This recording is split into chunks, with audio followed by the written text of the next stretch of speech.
At the very top of the list of things that overwhelm me is how much there is. There's just so much world. It's not like it's just a lot of one singular thing, which is also there, like people, for example. But I just mean there's a lot, like in general. Okay, take this picture for example. This is a view you would see any day in your life. Now maybe you look at this picture and your brain goes, yeah, city. And I am envious of you because my brain goes building. There's a traffic light has and through each window of each of those windows has lights of its own. So many people have started on the amount of people that might from this area, those bricks, maybe all those buildings would have laid and then there's shops and inside the shops there's so many hundreds of things and then there's wires and there's lamps and there's bulbs inside the lamps, and this is just one photograph of one area of a not so condensed moment in a city. Imagine this. Now, imagine just one aisle of a general store. The amount of stages that each singular product had to go through to get to this spot at this exact moment. And then there's the millions of identical pieces that exist, maybe on the same shelf, in the next store, maybe a store down the street, maybe in a different country even. And the millions more being created as I sit here and speak about it. Why is there so much? Why do we need so much? And why do we need more?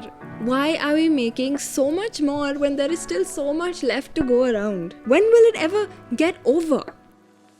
I think about people who I see walking on the road and maybe they're on a call with somebody, and I wonder, this person that they're talking to, they could be down the street from here or they could be halfway across the world. And I think about where this person came from and where they're going and how they're here in this exact moment. And could I have missed them if something else caught my attention?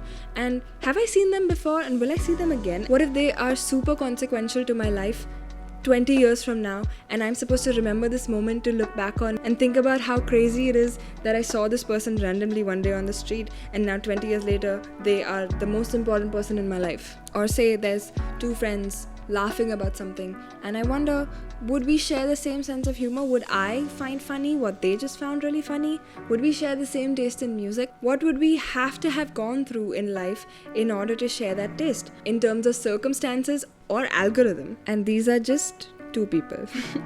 Imagine what is going through my brain when I'm riding in a crowded train. I honestly sometimes wonder how I make it through those journeys. I'm probably dissociating a lot. But all this chaos really just makes me think about destiny and the concept of something being meant to be at a certain place and time. It's just crazy to think that in a world where there is so much, so many moving parts, so much had to go exactly the way that it did in order for my life in this very moment to look the way that it does. For the people in my life to be people in my life. For me to be the person that I am right now. For you to be the person that you are, watching me be the person that I am right now. For the person that I have been, and for the person that I will be beyond this moment. And how would it have been if one or many things would have gone even slightly different? And if I'm aware of these potential changes, can I change anything? Can I change everything? Or am I meant to question whether I can, and whether I choose to change something or not is the way that it is destined to be?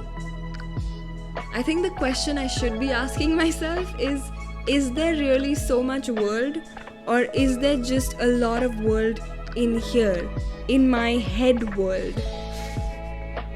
You know, when I'm at shows, especially music related ones, I see the sheer number of people at these places doing exactly what I do, and I have such a spiral about being a musician and whether it even matters that I am one or want to be one, because everyone in that room has pretty much the exact same dream. Everyone wants to make it and be the best and be super famous. So what makes me wanting that special?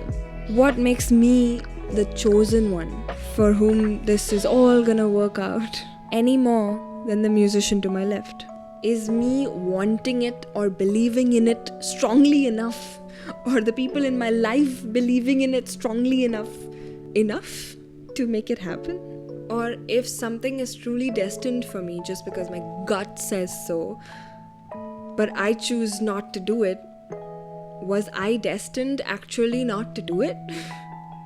Was that the destiny all along? Is there only one destiny?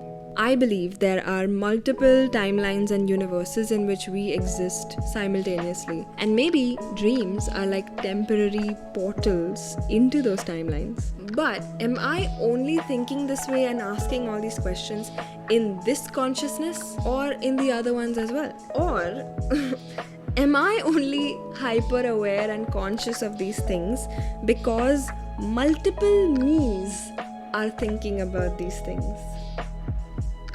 I think I am single-handedly giving all the rutabagas an existential crisis right now.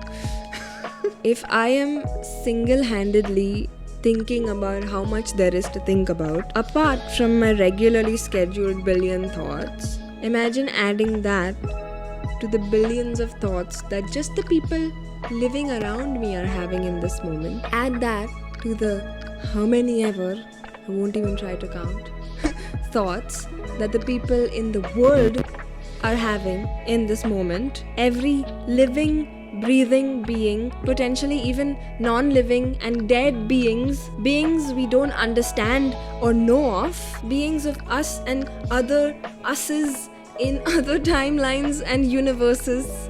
In all these thoughts, I hope there is at least one version of me that is purely focused on the fact that it's not that profound.